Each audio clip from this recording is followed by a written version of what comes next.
Я не хожу на открытия выставок и не посещаю ярмарки современного искусства. Для тех, кто близок к этой среде, наверное, это звучит странно, потому что для арт-сообщества, по сути, это центр жизни. Для меня это шум. Визуальный, информационный, социальный.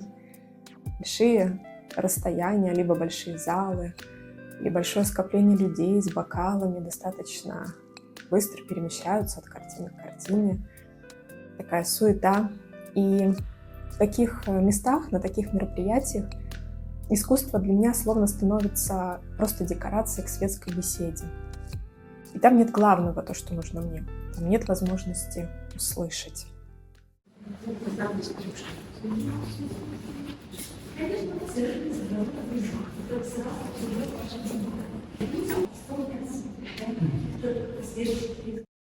Я Катя Васильева, независимый арт-медиатор.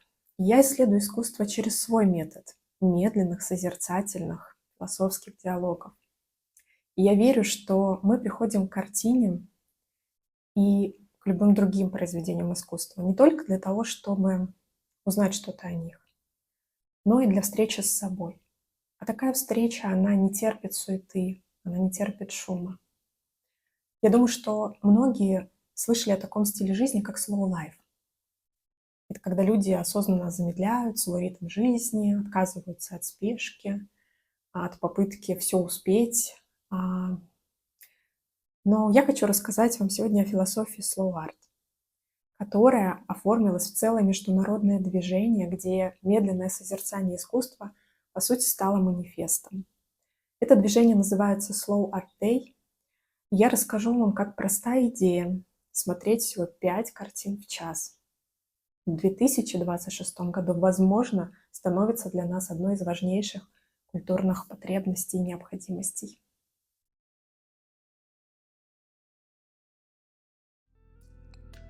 Все началось уже, можно сказать, в далеком 2008 году.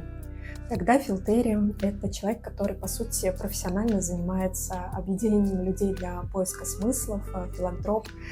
Он решил провести такой эксперимент. Он решил вместо того, чтобы в галерее ходить и смотреть сотни картин, остановиться всего у одной и провести там целый час. Это была картина Ханса Хоффмана «Фантазия». И после этого Фил понял, что любить искусство может каждый, если он откажется от суеты рядом с картиной и в каком-то смысле победит свою застенчивость, которую достаточно часто испытывают многие люди в галереях. Результаты этого эксперимента его, конечно, сильно впечатлили. И он решил пойти дальше и предложил провести его сначала своим друзьям в Нью-Йорке.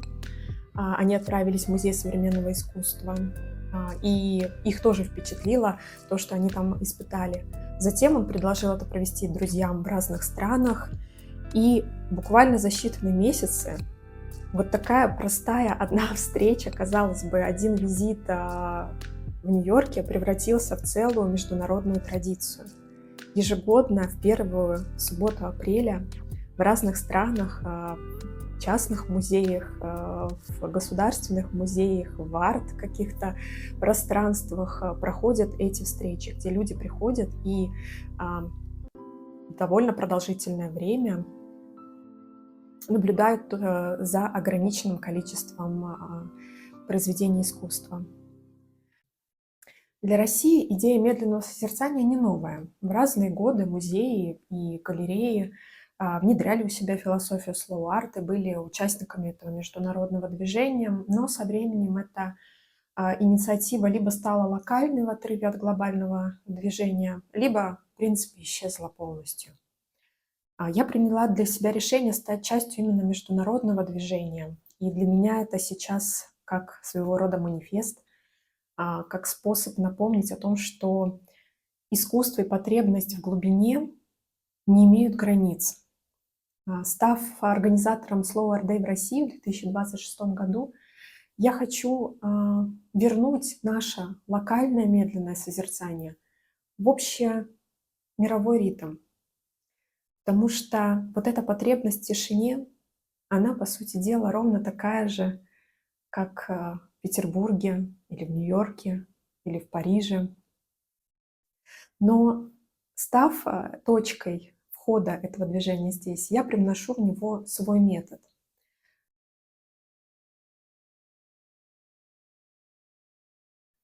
Изначально в классическом Slow Art Day зритель, он остается с картиной, с холстом наедине, в тишине, в молчании.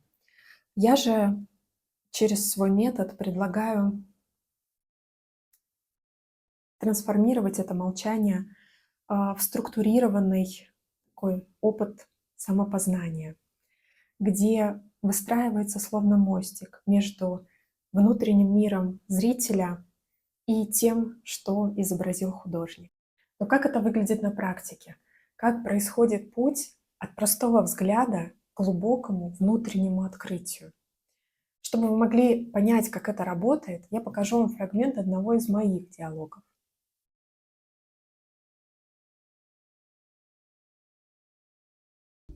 Постарайтесь зафиксировать сейчас свои мысли об этой картине.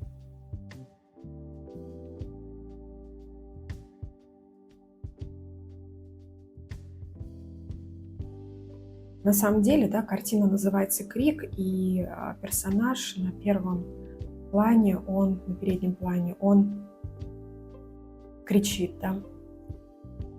Но мы ведь не слышим этого крика. То есть мы видим тишину. И эта картина может помочь задуматься о том, а что во мне сейчас так же тихо кричит.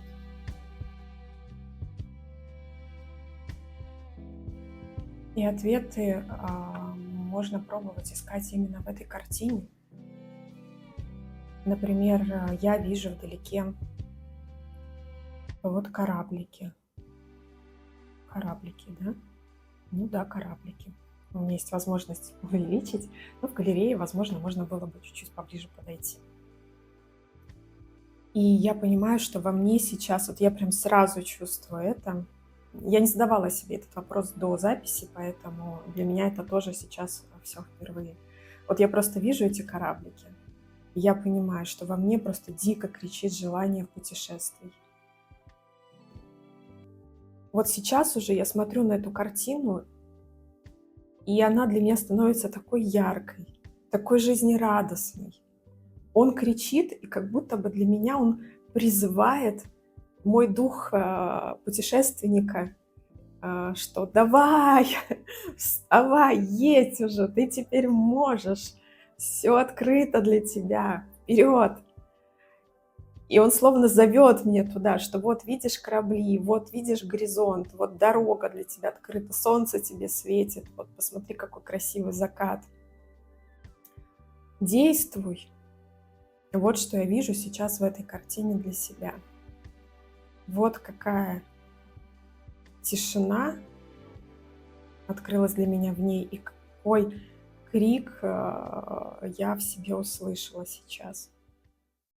Этот путь, знаете, он всегда такое непредсказуемое путешествие. И после подобных встреч вы выходите не с набором знаний, фактов о художнике, о картинах, об эпохах, а с новым качеством внимания. Внимание к себе, внимание к своим чувствам, вниманием к миру, к другим.